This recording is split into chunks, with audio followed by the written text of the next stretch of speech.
안녕하세요. 인젠트 남정입니다. 효율적인 IT 인프라 구성과 클라우드 전환은 현재는 산업 분야를 막론하고 현재 모두가 직면하고 있는 가장 큰 이슈이자 해결해야 될 과제입니다. 인젠트 엑스퍼DB는 오픈소스 DBMS인 포스트그레스를 기반으로 한 DBMS 엔터프라이즈급 DBMS 플랫폼입니다. 데이터 운영과 관리에 필요한 각종 기능과 솔루션을 플랫폼, DBMS 플랫폼 형태로 제공하고 있습니다. 저희는 이 플랫폼을 통해서 탈오라클, 그리고 비용 절감, 그리고 효율적인 IT 인프라 구성, 또한 클라우드 전환에 이 플랫폼을 사용해서 고객들에게 가치를 제공하고 있습니다. 오늘은 인젠트가 엑스퍼DB 플랫폼으로서 사용한 포스트그레스에 대해서 이야기를 나눠보고자 합니다. 포스트그레스는 수만 명의 사용자, 기여자, 그리고 커뮤니티가 가장 활발하게 돌고 있는 DBMS입니다. 포스트그레스의 공동 창립자이자 코어팀 멤버인 브루스 맘진을 모시고 데이터 호라이즌 with Postgres라는 주제로 영상을 담아보았습니다. 앞으로 엑스퍼DB와 포스트그레스의 발전 방향성과 개발성, 활용성에 대해서 이야기를 나눠봤습니다. 그럼 지금 함께 보도록 하시겠습니다. 함께 보시죠. Hello everyone. Welcome to INZENT ISS 2022. We are about to start the very first session of the day with Data Horizon with Postgres. Please allow me to introduce today's speaker. He is a co-founder of PostgreSQL from the beginning, 1996. He is current core team member. He's done a great job representing PostgreSQL. He's a great ambassador, Bruce Mamjin. Hello, Bruce. Hello, great to see you, Joe. Did I say your last name right, Mamjin? You did, absolutely. Good, good, good. How are you? Very good. It's wonderful to be speaking to you. I wish I could be there in person. We'll try next year. All right, sounds good. So, hope you are ready to take off right now. So, are you ready? Yes, sir. Yep. Absolutely. Then it's all yours. Good luck. Thank you. It's wonderful, again, to be speaking to you. This talk is one that really reflects my long history in the database industry. I've been working with databases since 1989. And obviously, I've seen a lot of databases come and go. I've seen a lot of applications come and go in that time. And there have been some significant changes in data needs over that period, and I'd like to highlight that. Again, my name is Bruce Momchen. I work for EDB. I've been with them for, I think, 17 years now. If you're interested in these slides or any other slides related to my content, you can go to this URL right here. There are 58 presentations there and over 100 videos of me presenting those material, as well as over 600 blog entries about Postgres. So a lot of information if you're curious. So what are we going to be talking about today? First, we're going to be talking about what are the data needs of the future. This is, again, something that I've seen over time. I've seen a lot of changes, and I'm going to kind of highlight those because we always assume that kind of tomorrow is the same as yesterday. That things don't change a lot, but they have changed pretty dramatically, and we're going to talk about that.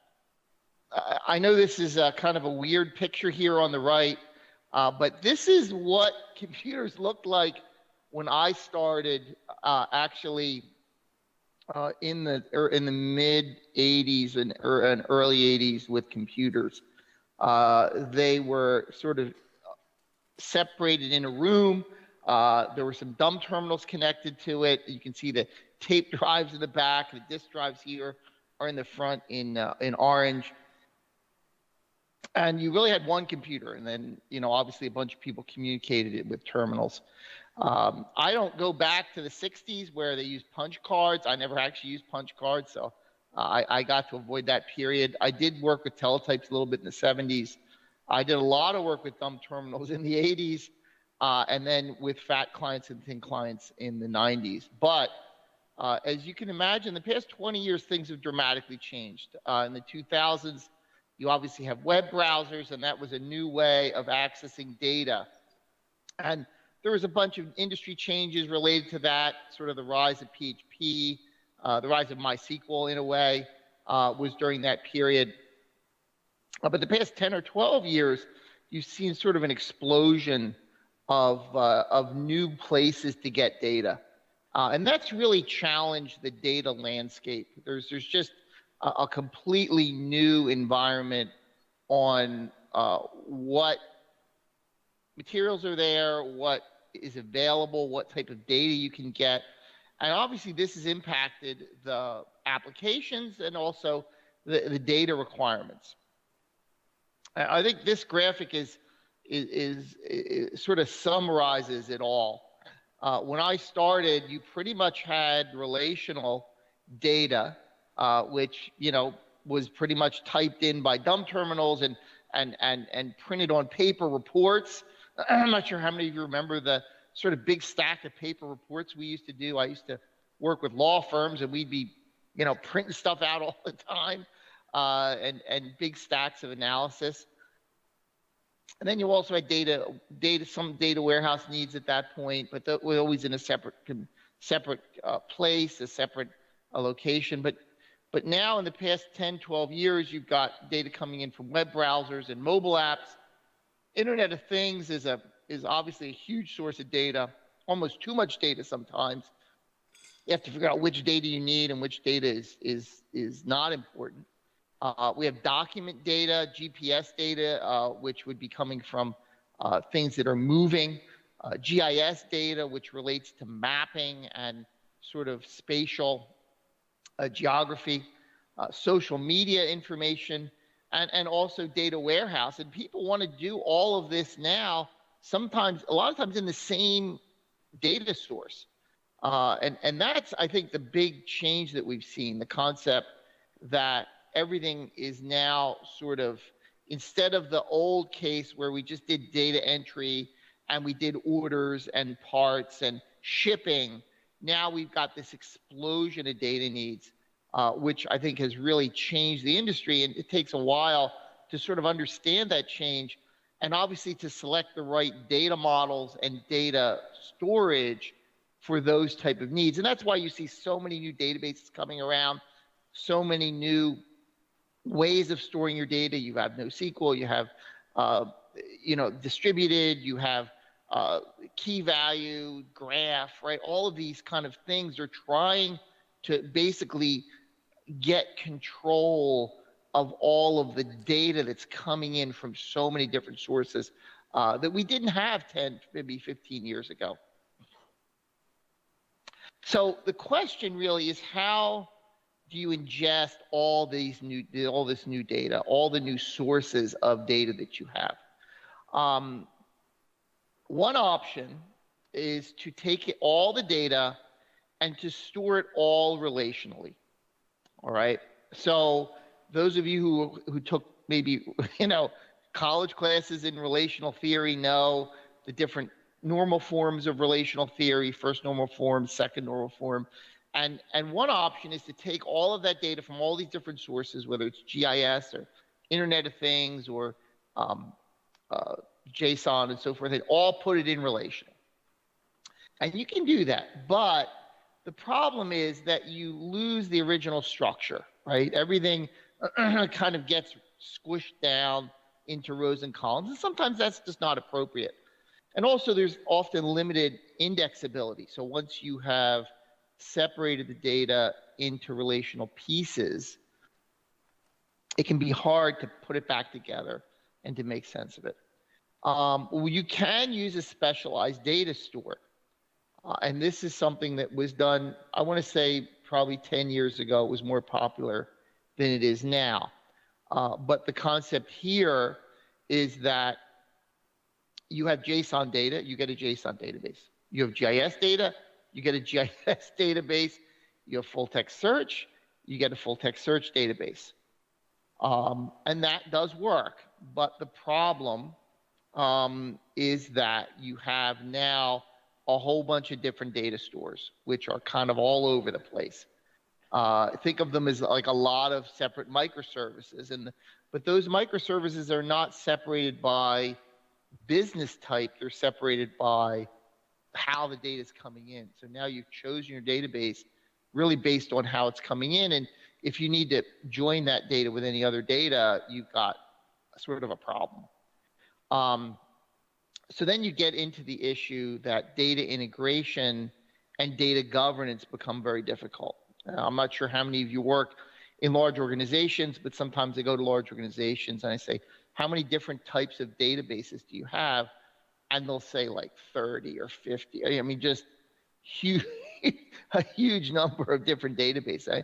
And I ask them, how do you manage all that? And like, well, it's a challenge because, you know, you might know how to manage Elasticsearch, but you may not know how to manage Mongo or a GIS database. And all of a sudden, you have different teams that only can work with some of the data in the organization and not other data.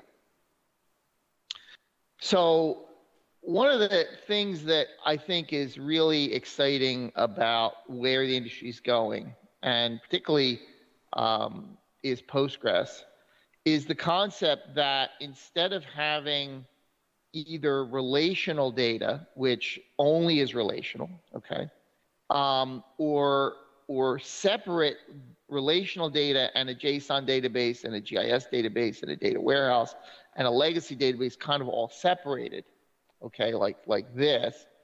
So instead of having it all separated, what you can do, kind of interesting with Postgres, and it's kind of unique in this industry, is the concept that you can have relational, but you can store JSON data, you can store GIS data, you can do data warehouse, and you don't have to push them all into relational structures.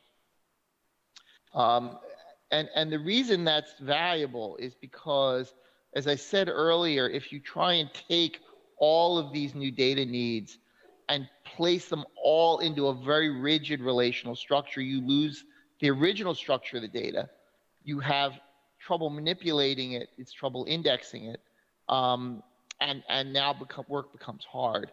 What's really interesting is this relational plus concept, where you have relational plus you can store in their original format the GIS data, the JSON data. You can do data warehouse in the same database that you're doing in relational. So why is this important? Well, if you're doing, for example, if you have different teams working on different parts of your data, you know, if you do microservices, which is obviously something that's incredibly important today. I have a separate talk, a 200 or 100 slide talk about microservices on my website. But when you do microservices and you have specialized data stores, again, like a GIS database and then a full text database and then a JSON database, it's very useful for agile teams because the teams can manage their own data. But the problem is data integration. You can't very easily integrate the one service, and if that service needs data from another service, it's very hard to get at because the data is not in a way, it's all in separate systems, and data governance becomes very difficult. So the other problem, obviously, with if you put everything in one database, which is an option for microservices, the problem then is that your teams aren't agile. They basically don't have the ability to store their specialized data, and things kind of become hard again. So I think one of the interesting things about using this, not only is it the ability to put everything together, but data integration, data governance becomes a lot easier. So as I alluded to earlier, Postgres is really the only database that can do this relational plus capability. Most other databases or relational databases, like Oracle, MySQL, you know, Microsoft and DB2 traditionally, have come from a pure relational background. And it's very hard for them to basically change to start to address the new data needs of Postgres and new data needs of the industry. And I'm going to tell you why Postgres is ideal in a minute. But the cool part about Postgres is that it can function both in a microservice environment where we have special data storage for the special data needs of Internet of Things, of mobile apps, browsers, GIS, so forth. At the same time, you can create a monolithic architecture where you effectively can have that data accessible to all the different services, and they can kind of work together. I did, again, a big talk about microservices recently, and there's a lot of detail there, but this is just a teaser of what that can be. So why is Postgres ideal for this relational plus type of workload? Well, Postgres was designed 10 years before I started in 1986. And it was designed to be a next generation relational database, which means that it was designed to handle extendability.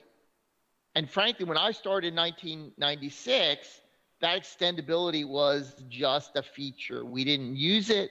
We didn't really know why it was important. And for the first 10, 15, 12 years that I worked on the project, we kept the extendability feature of Postgres, but it really wasn't used very much.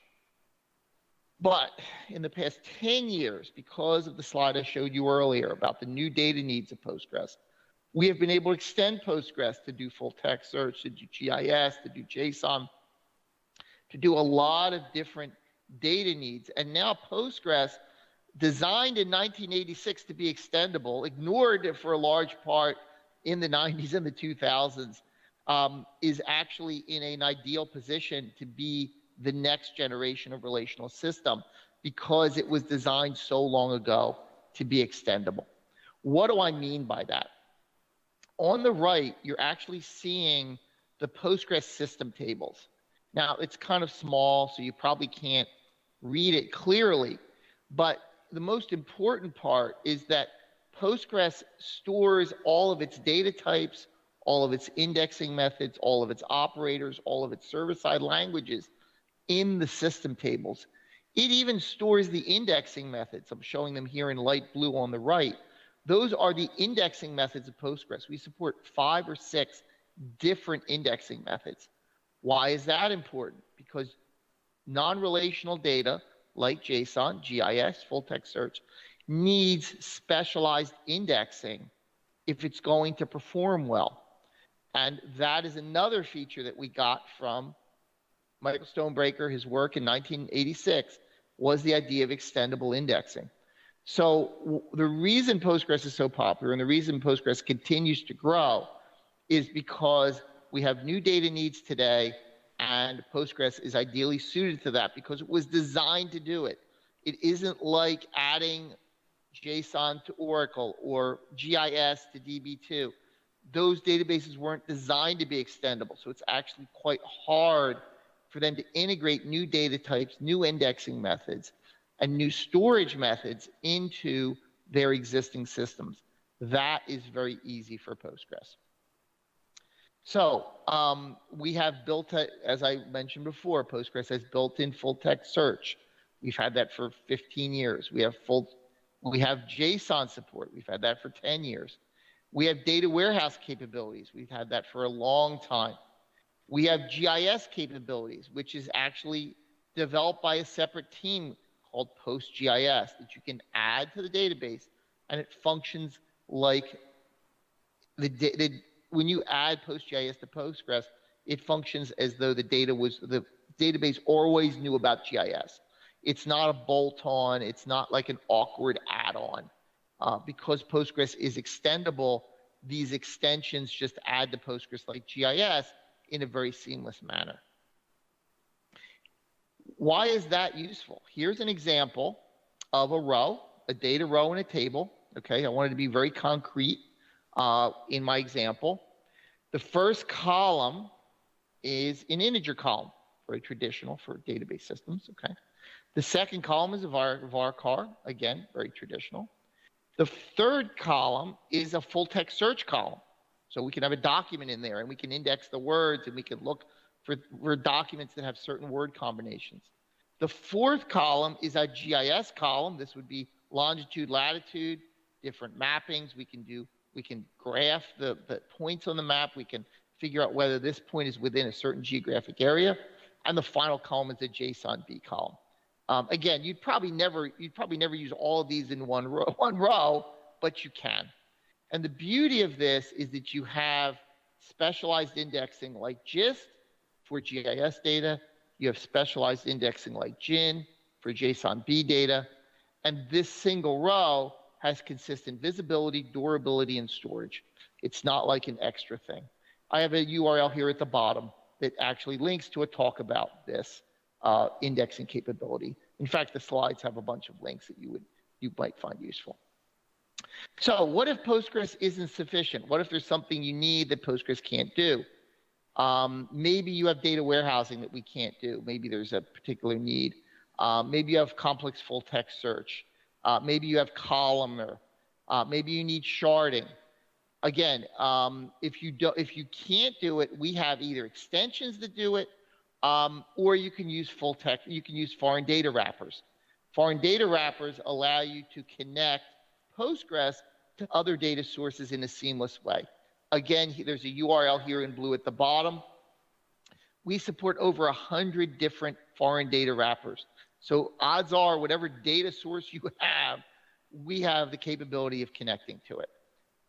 So again, Postgres has that capability, but if it doesn't, or there's something you need like a legacy system, you can use these foreign data wrappers to seamlessly integrate your non-Postgres data with Postgres. So here is a great image, I think, of everything together. We have extensions up here at the top left, which talk about adding things like PostGIS to Postgres, PLR as an analytics engine. We have JSON, we have NoSQL capability, so JSON, DDL, sharding. Down here at the bottom on the right, we have data warehouse, which we can do with window functions and partitioning. And then over here on the bottom left, we have foreign data wrappers for accessing non-Postgres data like Oracle, Mongo storage. So I really just wanted to give you a feeling of how Postgres, of basically the new data needs in the industry, how there are a lot of new data sources. And I wanted to highlight how Postgres is really ideally situated to handle these new data needs.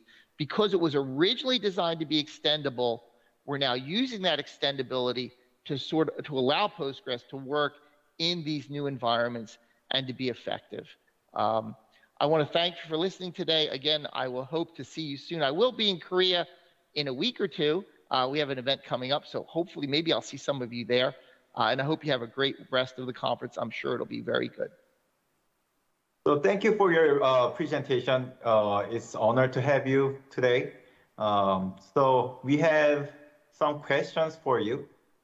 First question is, Postgres is often compared to open source based DBMS, such as MariaDB and MySQL. And according to the data, interest on PG has been surged up. And not only that, many people are actually choosing PostgreSQL. Do you agree with these results? And if so, what makes it? Yeah, of course. As I said, Postgres is growing rapidly. And we've had growth that is not uniform across the globe. So it basically started, but probably the most popular place when I started in 1996 was Japan. It was popular there, I think, because they had done some evangelism work, and it was very good for some of the Japanese characters. They had done some language work on it. So Postgres was so popular that I actually worked for a Japanese company in the early 2000s for 5 years. But it kind of then moved and sort of Europe became popular. Russia wasn't popular at all, and all of a sudden became very popular because some companies accepted it publicly, and that everyone just kind of switched. In the United States, it kind of crept over.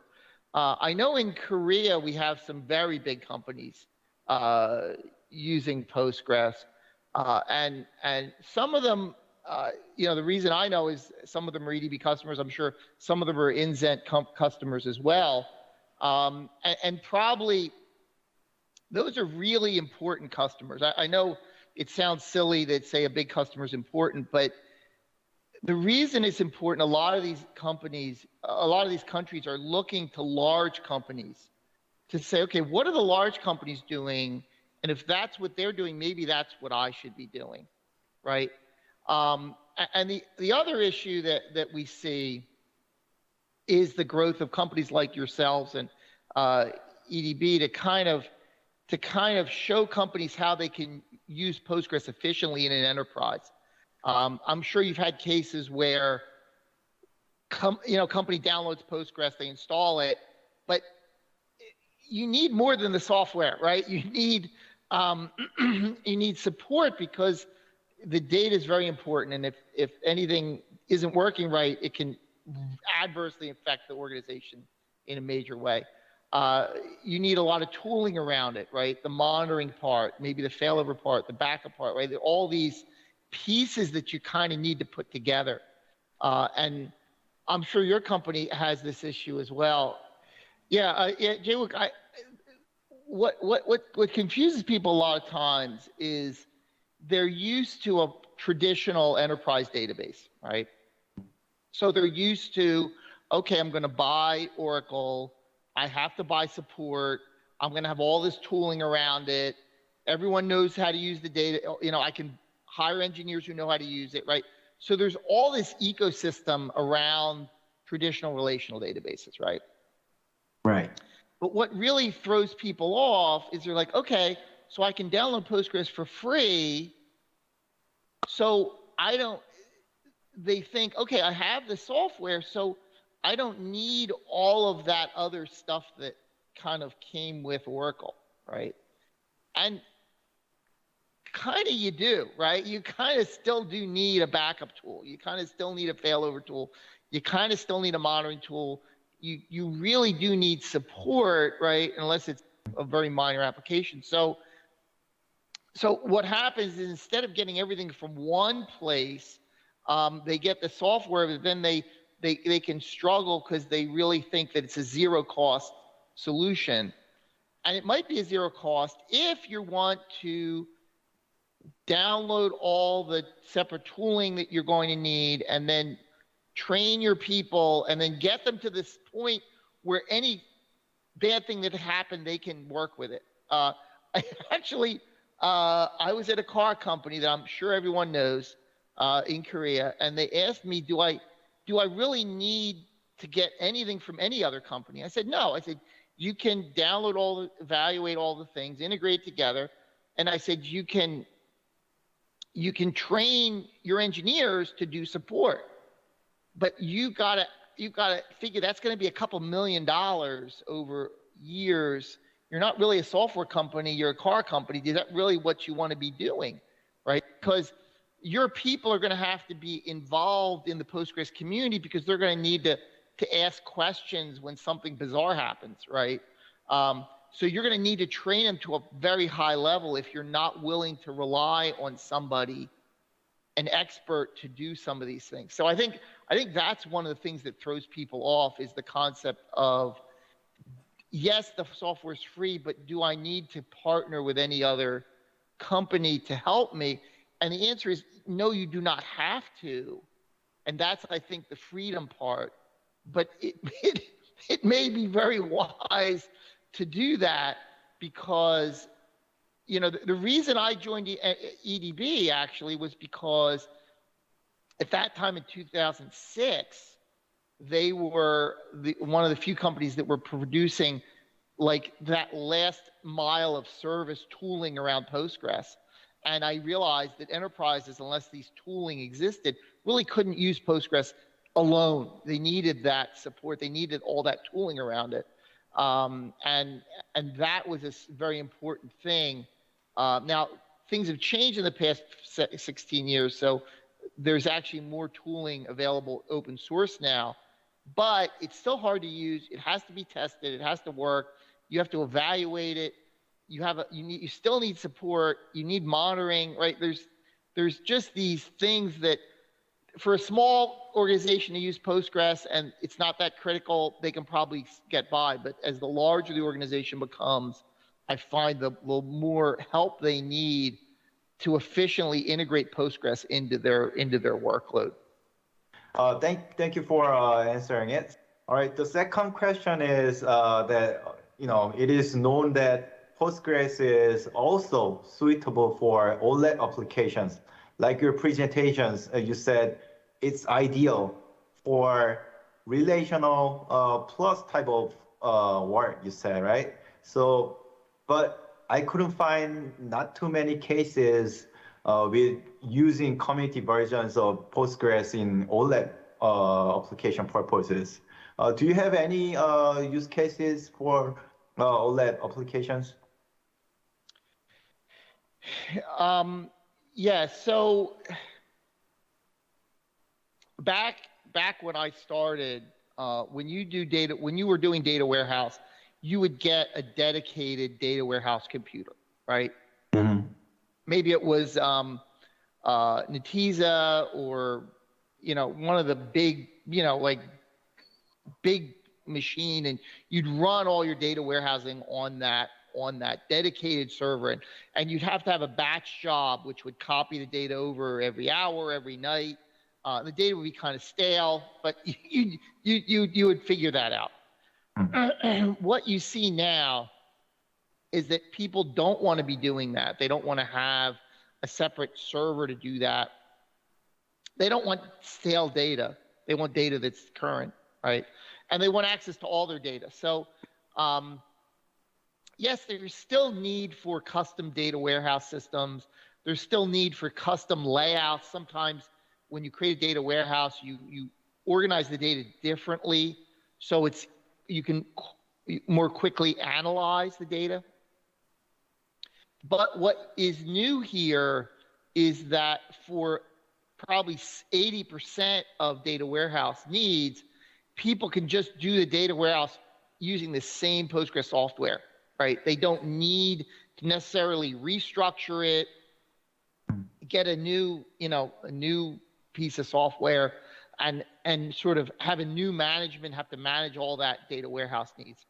What we see a lot is where people will use a typical OLTP system for their read-write workload, and they'll create some replicas using streaming replication in Postgres. And they'll basically run their data warehouse on these dedicated machines. They're still running Postgres. They have the exact same data, current to the millisecond from the primary machine, but they can run workloads on this other machine, and it doesn't impact their OLTP machine. So that, I think, is the big change. It's not that data warehouse is going away. It's that you can basically create a streaming replica and do 80% of your data warehouse needs on that machine.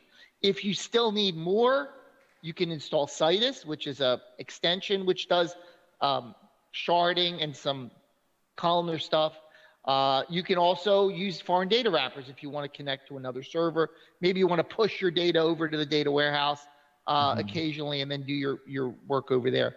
So it's not like data warehouse is going away. It's more that we have window functions, we have partitioning, we have the aggregates, we have a lot of the infrastructure that allows you to do data warehouse that typically you don't see in a relational system. We have special indexing methods designed called BRIN for data warehouse type of needs. So it's not that it can't be done, it's that you see a lot more where people are using Postgres for just both needs, and they may not look that different. It's just the same data. They're just running analytics on a replica or even on the primary if they want. Interesting. Because we actually have two OLED use cases for one of the biggest bank in Korea. Just like you said, using sharding skills and technologies, and using of course we are using based on the community versions. And so do you have any advice for us to promote this business, or is there any do we need to aware something, or does PG community has roadmap for data warehouse or all that? Yeah, so I think there's one of the slides that I had. One of the links in the slide deck was linked to a presentation on a website called Postgres at the Center of Your Data Center. And that has a separate section just for data warehouse. And it lists all the bullet points of all the things we have, right? The window functions and the analytics and the specialized indexing and so forth. So if you're looking for sort of a one slide answer, that would be a good place to look. All right, thanks. one of the areas that we don't do well, the two areas we don't do well. The first is columnar. Now, I'm not sure if you're aware of what columnar is used for, but columnar in a data warehouse sense is used when you want to compress a bunch of data that's kind of similar, but it's not structured. And that you'd have to go to something like Citus for, because we don't really have an answer to that. The other case is where your data warehouse is so big that it won't fit on one server. So you need to spread that data out across multiple servers, right? And in that case, we have something called sharding that I've been working on for probably 5 years that allows you to kind of combine partitioning and foreign data wrappers and parallelism, so you can actually have multiple servers, and each server has a part of the data. And as a Postgres 14, you can actually send the query to the what we call the coordinator, and it will send in parallel the queries to all of those shards, and then accumulate the results and then send them back to the user. So that's an area that I think we're still not 100% in. I'd like to see some more work done there, but I think that's sort of the way we're going in terms of very large data needs. And I'm hopeful that next year or two we can see more adoption of that. Okay, look forward to it. PostgreSQL version 15 has been just released this month. Do you have any idea, or can you summarize with like a couple sentences, like to describe how it is and what's the advantages or what has been changed? Basically, the new features in this release basically allow you to the biggest feature is a data warehouse feature actually called merge, which allows you to sort of take data from one source, from one table, and kind of merge it into another table. This is something that is used a lot in data warehouse or data analytics, where you've got different data sets and you kind of want to merge them, but if then they're duplicate, I want to do something different with it. That's an SQL standard command, and people have been asking for it for a long time. So that's a good one. We've done a lot of improvement in logical replication. We really didn't talk about that, but I mentioned binary streaming replication, which replicates the entire server, makes a copy. But we also support logical replication, which gives you a finer grained control over what's copied. And that has been very popular for people creating more sophisticated data structures, where they may have multiple machines. They may want to aggregate a bunch of different tables onto one machine, maybe to do analytics. There's been a lot of improvements in logical replication. We have some compression improvements, particularly related to backup. And we have some permission improvements and sort of memory analysis, memory handling kind of changes. So it's not, probably the merge is the big one here, and logical replication is probably number two. It's hard to explain logical replication in a minute, but it is very popular for people who are sort of trying to distribute their data in more sophisticated ways. Okay. My last question is, I would like to describe Korea Postgres market is somewhat in the beginning stage, and maybe US, Japan, Russia, like you said, is somewhat in mature stages. So how did you guys solidify your Postgres ecosystems, and what must we, vendors, engineers, developers, customers, even customers, prepare prior to the next stage? What should we prepare? Wow. Yeah, that's a that's a great question. I think it's sort of like growing a plant, right? So if you want to grow a plant, you put the seed in the ground, and then you got to kind of dig the ground, and then you got to put the seed in, you got to water it, and then you got to make sure it's got the right amount of sun. So in terms of growing markets for databases, you kind of have to have all those pieces kind of together. So if I look, for example, at the Japanese market or the Russian market, which are probably the two that are the most dramatic in terms of their adoption, what you really needed was a strong community, a strong sense of people getting together to share their excitement, because the software is this amorphous thing, right? It's just out there. It's on a disk. It's hard to get excited about something that isn't physical. So one of the reasons that I'm excited about the event we're having in Seoul on November 12 is that it's going to get a chance for people to come together and sort of share their experiences, explain why they're excited about it, and show them the opportunities, the career opportunities, the opportunities to save money, the opportunities to build better software and have more flexible software that's easier to use, that requires less maintenance. All these kind of benefits are hard to see when you're just looking at something you download, right? The second piece that I've seen is having a strong company or set of companies that basically validate the software. So probably in Japan, early on, NTT, which is, I think, global 35 or very big company, makes Oracle look small, right? That big. NTT was a very early backer of Postgres. Fujitsu, very early backer of Postgres. So a lot of these NECs is now backers. A lot of companies now that are doing it. But the point is that you have to have that community piece where people can get together and get excited. And then you also have to have the big company piece where people say, okay, that big company in my country is excited about Postgres. Therefore, that's probably the direction that industry is going in. Smaller companies are always looking for guidance from larger companies.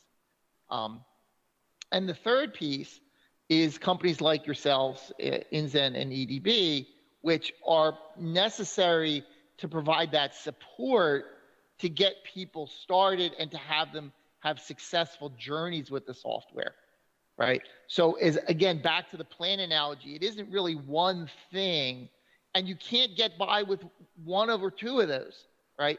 Just an NTT is not enough. Just a user group, not enough. Just a company supporting Postgres is not enough. You really have to have all three of those together to kind of propel the software forward. And you'll be surprised at how quickly that can happen when they're all present.